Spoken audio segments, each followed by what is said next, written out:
Most growers who feed their snake plant regularly believe they are helping it.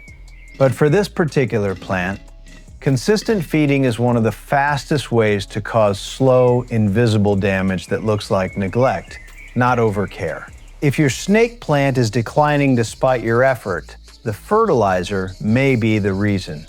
Welcome to Plant ER Lab, where smart growers discover plant ideas that actually make sense. The snake plant has a reputation for surviving almost anything. That reputation makes growers feel safe feeding it freely. But survival is not the same as health. And this plant responds to fertilizer very differently than most people expect. In this video, we are going to break down the exact mistakes that turn feeding into damage. And one of them is so commonly overlooked that even experienced growers miss it entirely. If you find this kind of practical plant reasoning useful, subscribe to Plant ER Lab so you never miss an idea worth knowing. Before we get into the specific mistakes, it helps to understand one foundational truth about the snake plant. This is a naturally slow-growing plant that evolved in poor, dry, rocky soils. It is not built for rich, nutrient-heavy feeding schedules. When growers treat it like a fast-growing tropical plant and feed it on the same schedule, the results are rarely positive. The plant does not use nutrients quickly. Whatever it cannot absorb simply stays in the soil, and that leftover buildup is where the real problems begin. Most fertilizer damage in snake plants does not come from one large mistake. It comes from small, repeated habits that accumulate quietly over weeks and months. Understanding that this plant has genuinely low nutrient requirements is the first step. Every mistake we cover in this video connects back to this one core misunderstanding: feeding it as though it needs more than it actually does. The first and most common mistake is simply feeding too much, too often. Many growers follow a general houseplant schedule, fertilizing every 2 to 4 weeks throughout the growing season, and apply that same schedule to their snake plant without adjusting for how differently this plant actually grows.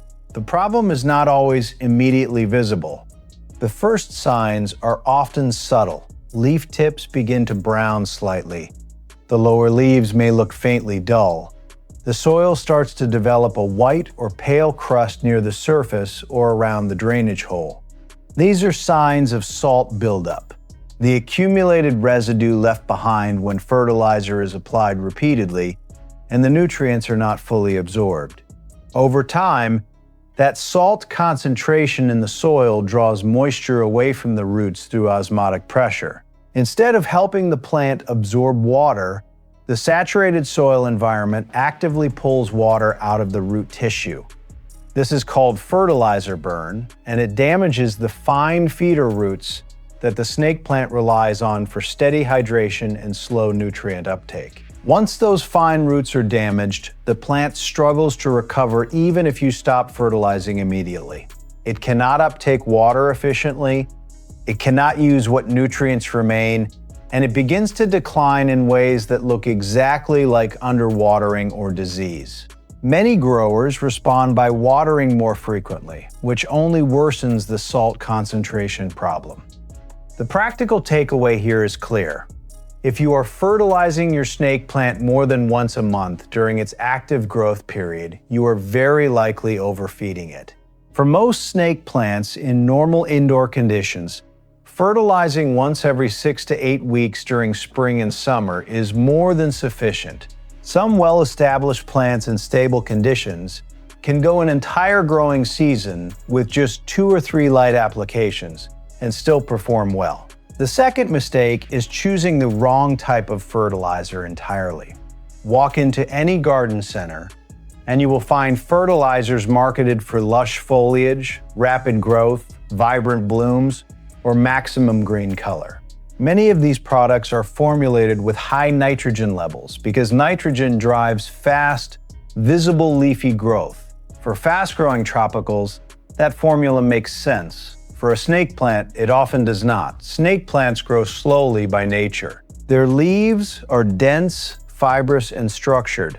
They do not need a constant push of nitrogen to produce that growth. They produce it on their own timeline regardless. When you apply a high nitrogen fertilizer repeatedly to a slow-growing plant, you are introducing more nitrogen than it can realistically use within its slow growth cycle. That excess sits in the soil, contributes to salt buildup, and can sometimes cause soft, weak new growth that is more vulnerable to damage and less structurally sound than the plant's naturally firm leaves. A more sensible choice for snake plants is a balanced fertilizer, one where nitrogen, phosphorus, and potassium are present in roughly equal or gently balanced ratios. Some growers also use a diluted general-purpose fertilizer at half the recommended strength, which reduces the risk of overloading the soil while still providing the modest nutritional support the plant occasionally benefits from. There is also a practical case for using a slow-release fertilizer applied sparingly at the start of the growing season. Slow-release formats feed the plant gradually over several weeks, which aligns far better with how slowly the snake plant actually uses nutrients compared to frequent liquid feeding schedules designed for faster-growing plants. The third mistake is feeding the snake plant at the wrong time of year, and this one quietly compounds every other mistake on this list. Snake plants follow a natural growth rhythm. During spring and into summer, when light levels are higher and temperatures are warmer, the plant enters a period of active growth. This is when it is most capable of actually using the nutrients you provide. During autumn and through winter, the plant slows significantly. In lower light and cooler indoor temperatures, its metabolic activity drops. It is not actively pushing new growth. It is not absorbing water or nutrients at its normal rate. It is essentially in a maintenance state. When you fertilize a snake plant during this slower period, the nutrients have nowhere productive to go. The plant cannot absorb them efficiently. They accumulate in the soil, add to the salt load that is already present from earlier applications, and place quiet stress on the root system during the exact period when the plant is least equipped to recover from it. Many growers do not realize their snake plant is entering dormancy because the change is gradual and the plant still looks mostly healthy on the surface. They continue their regular feeding schedule through autumn, through the gray months of winter, and into early spring, never pausing, and then wonder why the plant looks tired, dull, or slightly off by the time the real growing season returns. The practical fix is straightforward. Stop fertilizing entirely from late autumn through winter. Resume only when you see clear evidence that the plant has returned to active growth. New leaf emergence, firmer upright posture and new growth, or visibly faster development than the dormant period showed. Feeding in response to actual plant behavior is always more useful than feeding on a fixed calendar schedule that ignores what the plant is actually doing. This is the mistake I mentioned at the start, the one that even experienced growers miss. And it is arguably the most damaging of everything covered in this video. Feeding a snake plant that is already under stress. When a snake plant is dealing with root rot, compacted soil, inconsistent watering, a recent repotting, low light damage, or pest pressure, its root system is already compromised. It is not functioning at normal capacity. It cannot uptake water and nutrients efficiently. In this weakened state, adding fertilizer does not help the plant recover. It makes the situation measurably worse. The fertilizer introduces additional salt load and chemical activity into soil that the damaged roots cannot properly manage. Instead of receiving a boost, the stressed plant receives an added burden at the exact moment it has the least capacity to handle one. This is why some growers report that their snake plants seem to decline sharply after they started a care improvement plan that included regular fertilizing.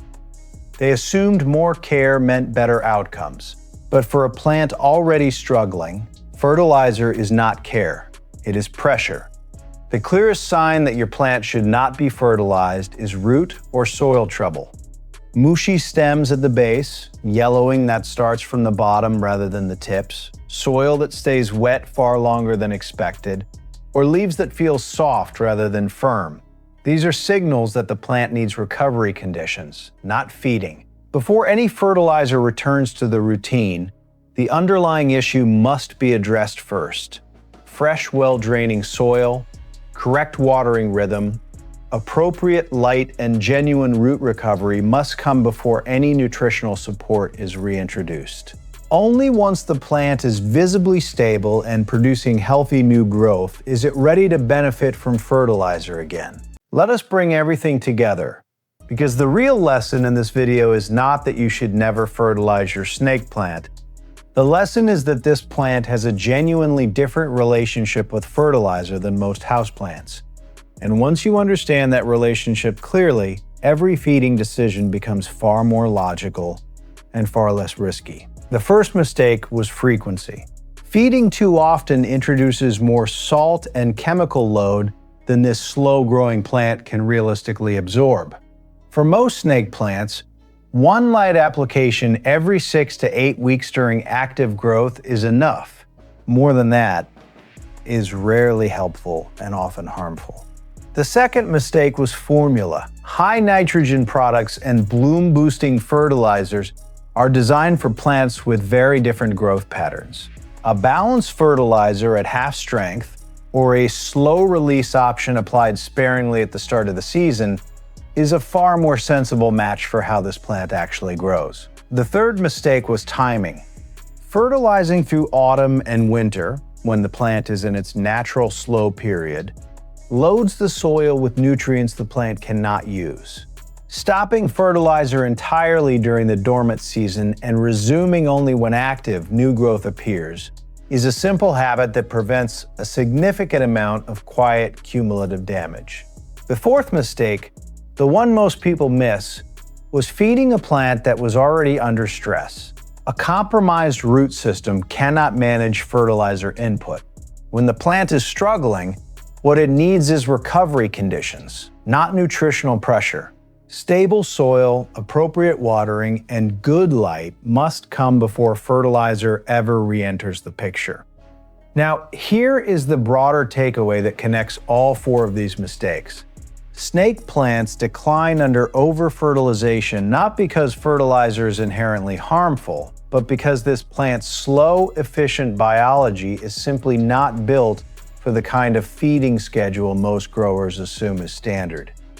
Every plant has a logic.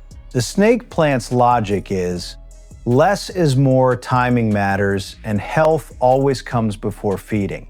If your snake plant is currently showing tip browning, dull color, soft leaves, or slow, unexplained decline, take a close look at your fertilizer habits before assuming something else is wrong. In many cases, simply stopping fertilizer, flushing the soil thoroughly with plain water 2 or 3 times to help clear the accumulated salt, and allowing the plant several weeks of undisturbed recovery is enough to see a genuine improvement. The plant is resilient.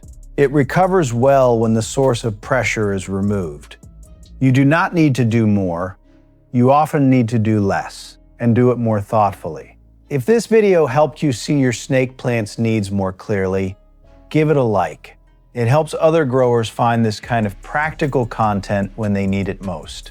If you have noticed any of these fertilizer mistakes in your own plants, or if you have a question about where your snake plant currently stands, drop it in the comments. We read them and your question may become the next video. And if you want to keep building this kind of plant decision clarity, subscribe to Plant ER Lab, where smart growers discover plant ideas that actually make sense. There are more plant idea videos coming that will help you grow with better reasoning, fewer wasted plants, and far more confidence in every decision you make.